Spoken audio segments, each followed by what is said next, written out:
Congress India आघाडीच्या उमेदवार प्रणिती शिंदे यांच्या प्रचारार्थ कर्नाटक राज्यातील काँग्रेसचे मंत्री एम बी पाटील यांनी सोलापुरातील हॉटेल बालाजी सरोवर येथे लिंगायत समाजाची बैठक घेऊन मूठ बांधली आहे। या बैठकीला ज्येष्ठ नेते सुशीलकुमार शिंदे, आमदार विठ्ठल कटक 2, माजी मंत्री सिद्धाराम म्हेत्रे, आमदार विक्रांत सावंत, सुरेश हसापुरे, चेतन नरोटे, राजशेखर शिवदारे, शिवसेनेचे अमर पाटील, बाळासाहेब शेळके, श्रीशैल नरोळे, हरीश पाटील, प्रकाश वाले, अशोक निंबर्गी, विजयकुमार हत्तुरे, केदार उंबरजे, प्रथमेश म्हेत्रे, भीमाशंकर जमादार, भीमाशंकर बाळगे, अशोक देवकते, सुधीर लांडे यांची व्यासपीठावर प्रमुख उपस्थिती होती।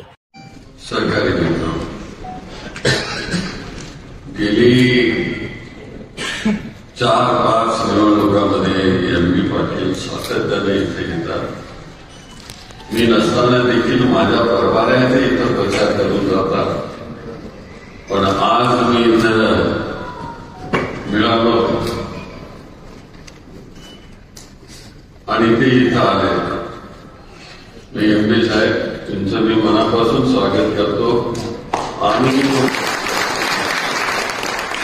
तुमचा आभारही मानतो की आपल्या मित्राच्या मुलीकरता म्हणून तुम्ही या ठिकाणी आलात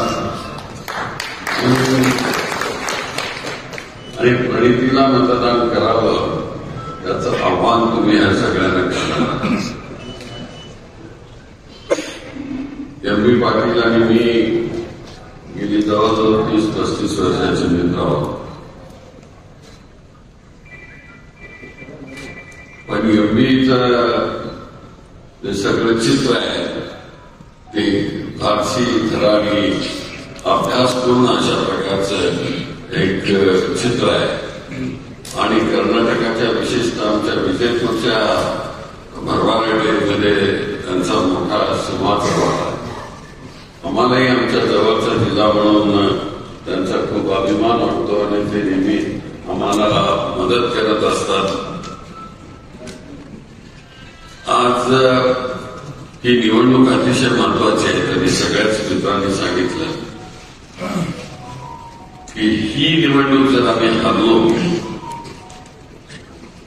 तर आम्ही हुकुमशहा म्हणून मोदींना स्वीकारू आणि या देशामध्ये लोकशाहीच्या ऐवजी हुकुमशाही आणू अशा प्रकारचं चित्र असेल। ज्या तऱ्हेने विषयाचे होती त्याला कोणीही विरोध केला तर त्याला संपवतात, मग तो जेलमधूनच बरोबर शिकलो। जेलमध्ये असो नाहीतर पत्रकार असो नाहीतर व्यापारी असो नाहीतर आपला जीवलग मित्र जरी असला आणि त्यांनी विरोध सुरू केला तर त्यालाही ते संपवण्याचं काम करतात। त्यांचा इतिहास आहे आणि त्यामुळं भारतीय लोकशाही यांची महात्मा गांधींनी निर्माण केलेला हा देश स्वतंत्र झाला आणि आपले पहिले पंतप्रधान पंडित जवाहरलालजी नेहरू ते आले आणि त्यांनी हा देश घडवला।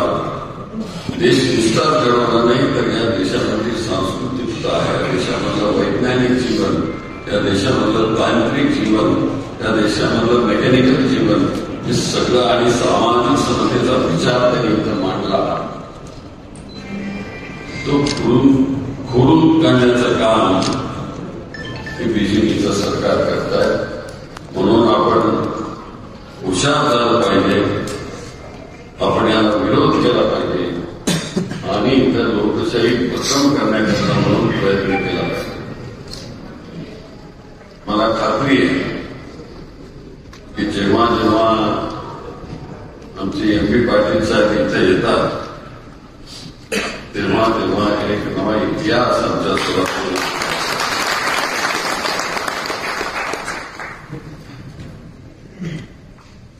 मला कधी न मिळणारी मतं ती मिळत असतात।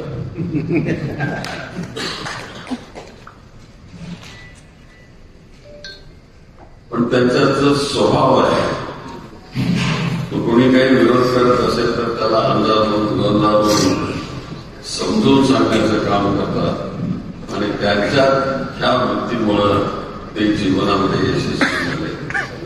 आज ते इथे आले, आम्ही त्यांना आता खूप काम करावं लागेल. 1 दिवसामध्ये आणि इथं 2-3 बैठक आहे तर त्यालाही जायचं. ताज्या बातम्या पाहण्यासाठी प्राईम महाराष्ट्र न्यूज चॅनलला सबस्क्राईब करा.